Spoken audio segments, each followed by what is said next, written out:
Alright, so today, as you see on my nice whiteboard here, we are going to be talking about Anatomy Part 2, Electric Boogaloo.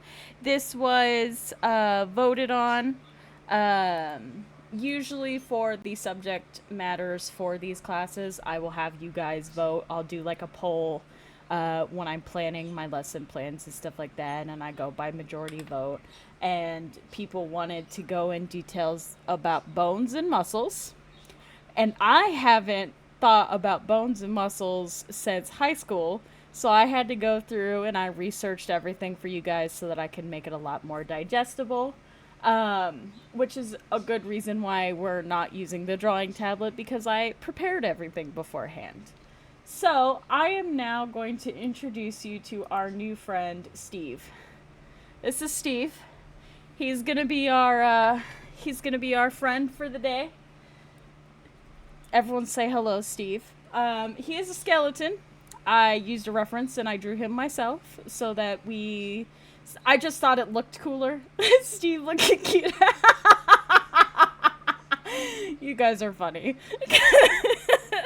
So everyone give a big thank you to Steve, because we're going to get into the nitty gritty about what Steve is made out of. So, bare bones, pun intended, this is the skeleton front and back. And we're going to break all of these down into easily digestible pieces. And you may be wondering, as I show you Steve, are we having a science class? What does this pertain to art? I will explain how it pertains to art, because when you're doing character illustration or any person, you want to make sure that you know how your body moves, so that when you're doing your poses and stuff like that, you don't have wonky, like, you don't have an arm going far back and going, how the hell is that arm moving like that, so it's very basic of the basic. And if you guys can understand how the skeletons and the muscles move, then it's going to help you out in the long run. So we're going to start with the bones. And we're going to start, I labeled everything. We're going to go through each bone and what it does. And then after that, we're going to go through the muscles.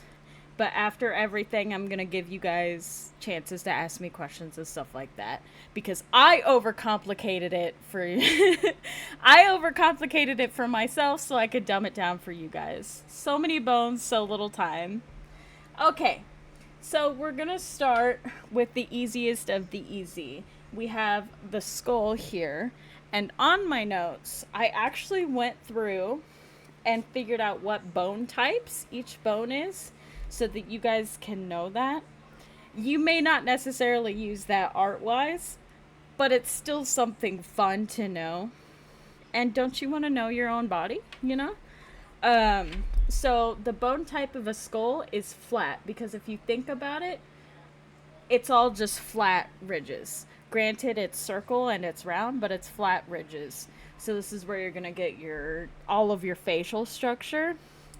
And I didn't go in detail about every single bone, because we don't need to know that as artists. We just need to know what the main ones are and what they do. So then you go down and you've got your spine, and the spine goes all the way down. When I showed Steve to my friend, my artist friend, they said Steve has scoliosis, and I told them to shush. So Steve has scoliosis, but we love him anyway. But the spine, these bones are all what's considered short bones, which are like they're like little squares almost. And then they're also categorized under irregular bones, which the spine, fun fact, is the only one that has irregular bones. All the other ones are at least flat or short, at least the ones we're going to cover today. So I thought that was kind of a fun fact. We move down, we've got collarbone. One thing that helps me remember where a collarbone is at is because collarbone tattoos are the most painful tattoos, one of the most painful tattoos that you can get. And also, if you break your collarbone, it hurts really bad. And that's going to have, if you feel up by your neck, that little like dip, that's where your collarbone is, and you can kind of follow it. That's why when you'll see a lot of artists, they'll have like that little dip in a few lines. That's them drawing the collarbone. And the scientific name of the collarbone is the clavicle. So, in case you guys wanted to know that as well. And then the sternum here, this is our sternum. It's the breastbone. If you feel in between your chest, that like kind of like flatter bone, that's your sternum. That's a short bone, I'm pretty sure. Yeah, it's a short bone because it's not long. And then you've got your ribs. That's what's going to hold your heart and stuff. That's where your chest lays on top of. Not much to talk about artistically about the bones. The ribs, just know where they are in contrast to everything else. And if you notice on Steve here, again, we're getting all up in his business. I'm so sorry, Steve. See the distance from the ribs to the elbow here? This is our elbow. That's good to know when you're drawing, to see how far past that arm goes past the chest, because this is where your titties are gonna go, you know. So it's good to know that kind of stuff. Humerus here is the top part of your arm. What helps me remember where the humerus is think of the funny bone. Oh, I hit my funny bone. Because it's humorous, get it? Haha. I have fun little tips and tricks to remember what the bones are. Which this kind of helped me remember. And then science jokes. I don't know if you guys can tell or not, but I'm a little bit of a nerd. I was actually really excited to cover this topic because I love biology. It's so fun. And this does kind of count as biology. So now we're going to go down on our arms here. You got your hips. I absolutely love the shape of hip bones. I don't know what it is. I just think they look so cool. And they're the only bone that looks that cool. I love them so much. But again, there's not much to be talked about artistically with them. They're just know where they are in contrast to everything. And by the way, like I mentioned, all of these visual references that I am using will be put in the art class resources forum, so you guys can look and oogle Steve all you want. So we're gonna go to our arm here. Now what's really cool about the arm, the radius bone and the ulna bone. So radius, you know where it's at because it's on the thumb side, and then the ulna bone is on your pinky side. Now, what's really cool about these two that you may not really get to notice unless you see like a skeleton move, they cross over each other when you flip your wrist.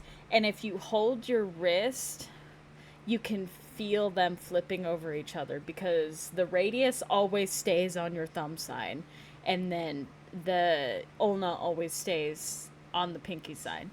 So that's kind of something cool to know. So they cross over each other. Again, not much to talk about art-wise. It's just good to know that that happens.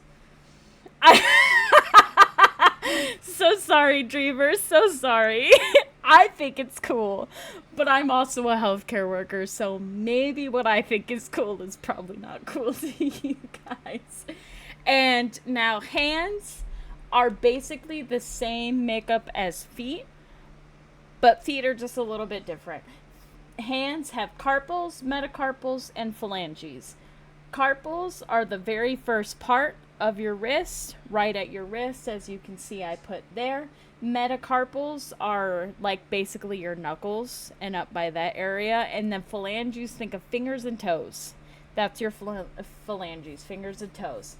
And like I've discussed before, fingers all have 3 joints. There's 3 bones there. There's 3 joints. So make sure you remember that when posing your hands. It's very important. This long leg bone here is a femur.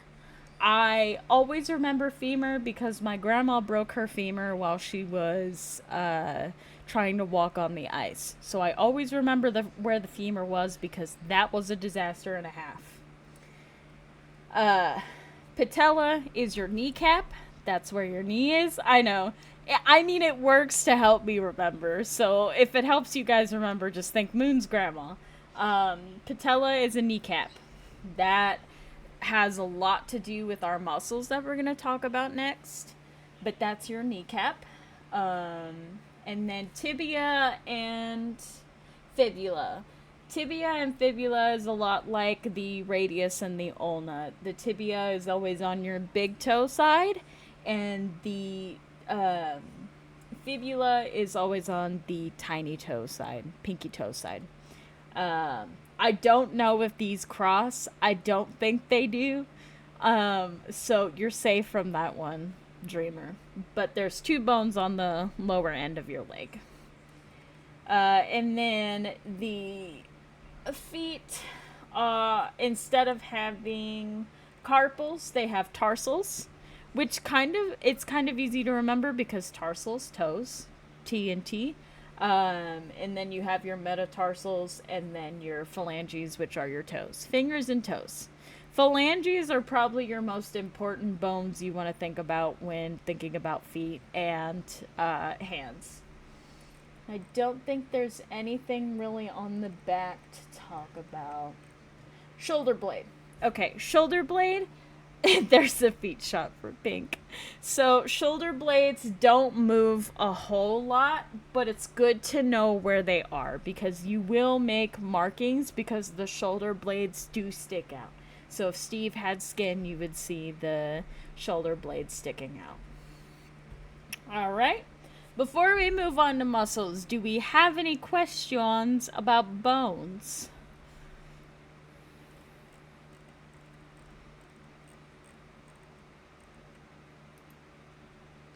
Give you guys a minute.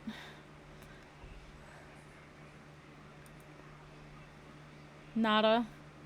No questions about Steve's bones.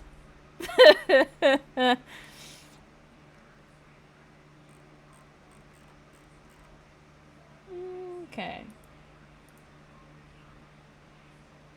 Just think, I'm so sorry, Dreamer. I'm so sorry to ruin your day. I thought it was a fun fact. I'm sorry. I apologize. Like I said, we're going to have these available in the art class resources, so you guys will be able to look at this and use it as a resource all you want.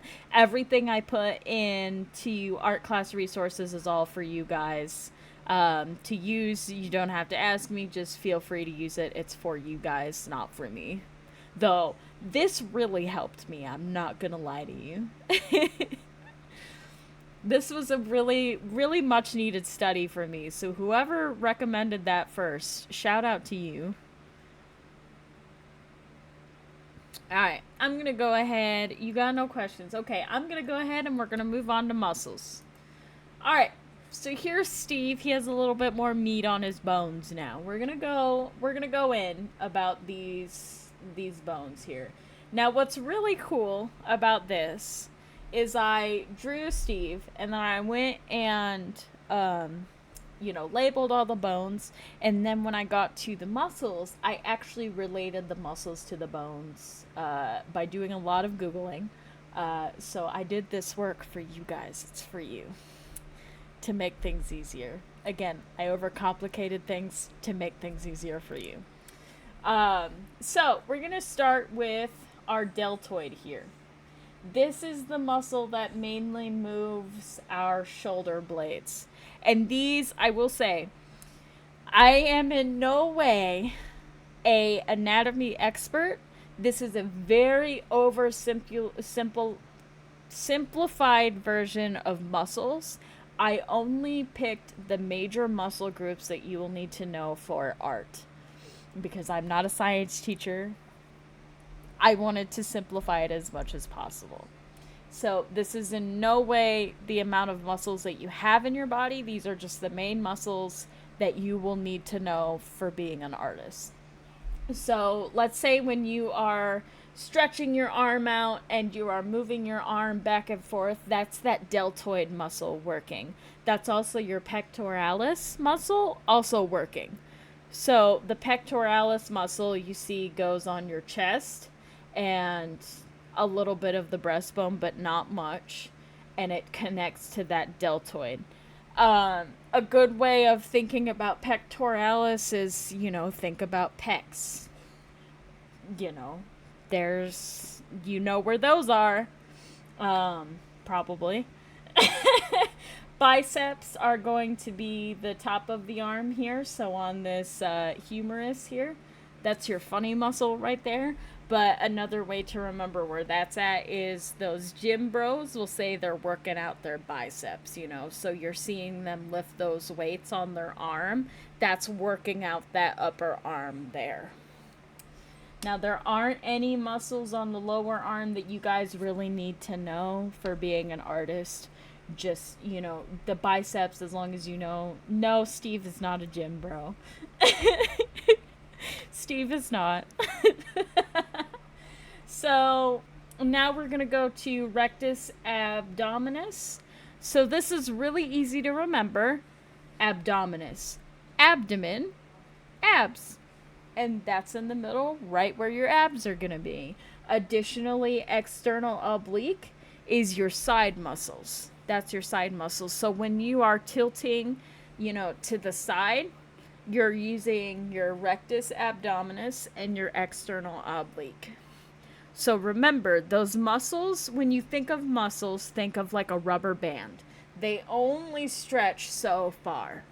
So you can't, it's good to remember when doing pose work that your muscles only stretch so far. Granted, you can have some stylizations with it and say, well, maybe they're a little bit more flexible. Or if you think of classic Disney, they don't care about muscles. But they have some knowledge of it to where it doesn't look absolutely out of character, if that makes sense. So before I move down to the lower half of the body, I'm going to go on the back.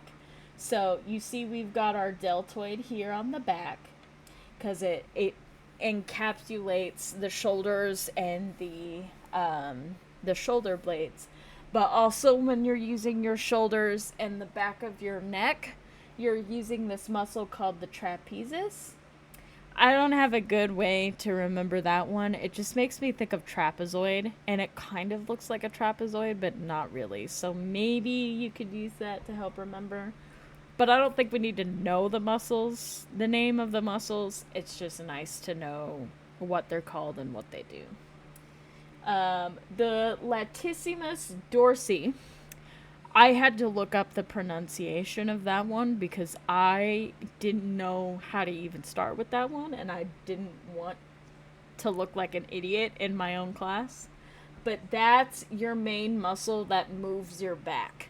So I'm going to go back to our earlier example of when we're rocking side to side, torso-wise, you're using the external oblique and the latissimus dorsi. Yeah, that's a good one. That's a good way to remember it. A dorsal fin. That's true. And I wrote this down on my notes, but I didn't know if it would really be applicable as an artist.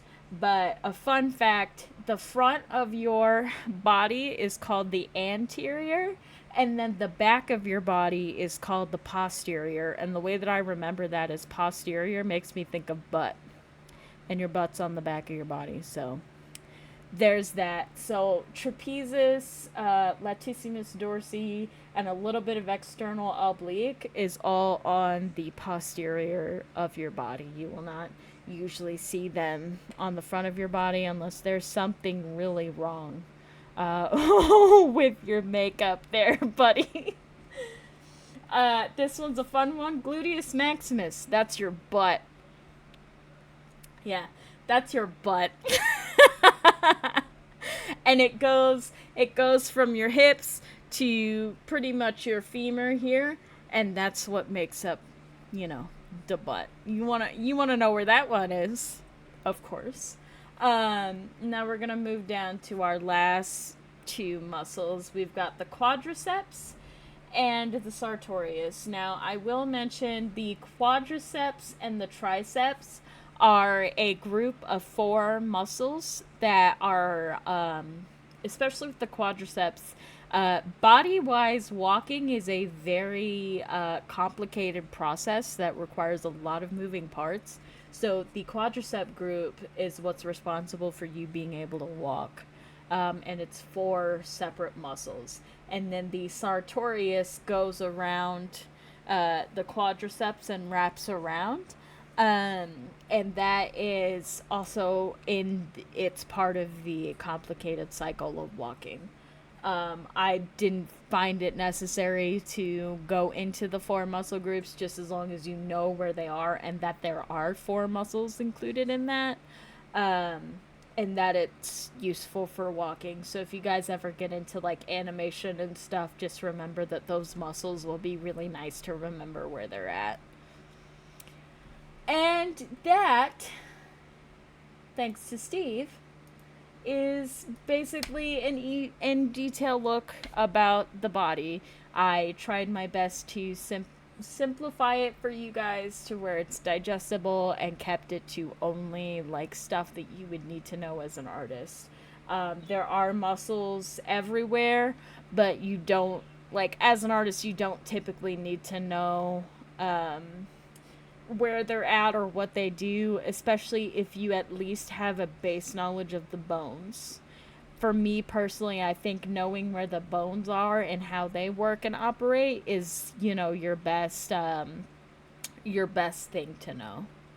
So, do you guys have any questions about the subject matter for today?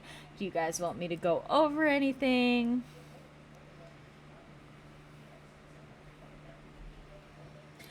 No, that was just for visual ease. Just, I did, because if I knew they were going to be touching, I did a different color, just to make it a little bit easier on your guys' eyes.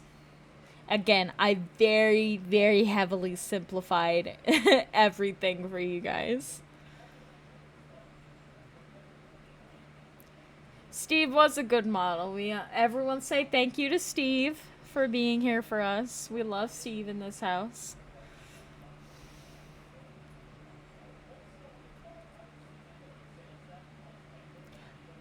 Alright, and I'm gonna go ahead and stop my recording,